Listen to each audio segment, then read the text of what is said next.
On behalf of the university, I would like to thank the news media, the campus community, and special guests from the surrounding community for your presence, your interest, and your continued support of UNA.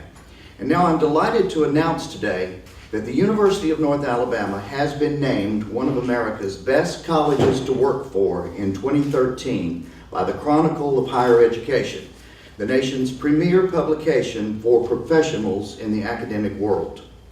In its 6th annual survey of faculty and staff, the Washington, D.C.-based journal recognized UNA, along with 96 other colleges of all sizes from all over the country, based on employee responses in 12 categories of evaluation.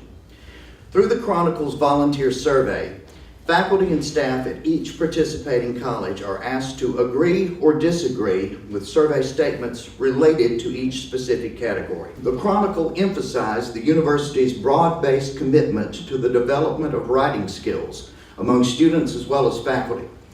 It says, the Campus Center for Writing Excellence offers workshops on issues related to writing across the curriculum and in scholarly disciplines.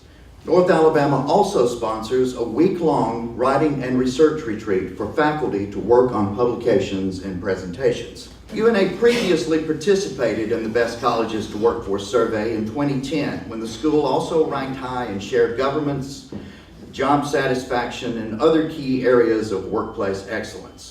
Now, results of the 2013 survey were published in a special academic workplace edition of the Chronicle that was released on Friday, July the 26th. Now, one of the areas where UNA scored particularly high marks was in the area of confidence in senior leadership. With that in mind, it's my great pleasure to introduce UNA's Vice President for Advancement, Dr. Dan Hendricks. Great institutions like great universities don't just happen. It takes vision, it takes wisdom, and it takes hard work. And I think you'll all agree that this institution is not just on the cusp of something great. We all feel that we've at least taken the first step toward greatness, and there are so many great things happening at UNA, it's hard to enumerate them all. I said this morning to President Cahill, I said, what are you going to do for an encore around here? And he replied, I don't have any. There's so many great things happening right now. But institutions don't just become what we have become, and they don't just receive these awards accidentally. It takes competent, gifted, wise leadership. And I think you'll join me in welcoming our president, William G. Cahill. Well, I think that anyone who's leading an organization will affirm that the work environment really is directly related to the quality of the place. And within our size category, UNA ranked in the top 10 nationally in 5 of 12 categories.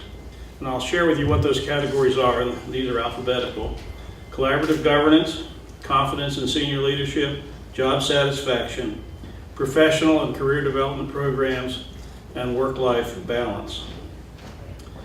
It is our students, I believe, who benefit most from the kind of university that we are. And I think when our faculty and our staff enjoy their work, which is job satisfaction, believe in the way in which we function, which is our shared governance, have confidence in our leadership, and know that the university is supportive of the individual's personal development, as well as the balance that we all desire between work life and home life. When those things are all in place, we create a learning environment of unsurpassed quality. And it is that environment which benefits our students, which is the reason, of course, that we exist. So as you heard, UNA has participated in this voluntary survey on 2 occasions, and each time we have emerged as one of the best in the country. Now, one of the outcomes not measured by the survey, but which is most pleasing to me, is that in this most recent review, we conducted that review in the midst of 5 years of very, very difficult economic challenges. And despite those hard times, we see very clearly that the people of UNA continue to be optimistic, to find the work of creating educational opportunities for our students to be rewarding. And I want to say to those of you who are here and to this whole university community, how extremely proud I am of the people who have collectively made this what it is, this great university. And again, thanks to Carrie Kay and Catherine for convincing me that we should participate in this survey in the midst of very difficult challenges. And I'm very, very proud of this community for the recognition that we have received. This is a fine, fine place, and we need to continue to make it better and better, as Dan mentioned, and that's exactly what we're doing.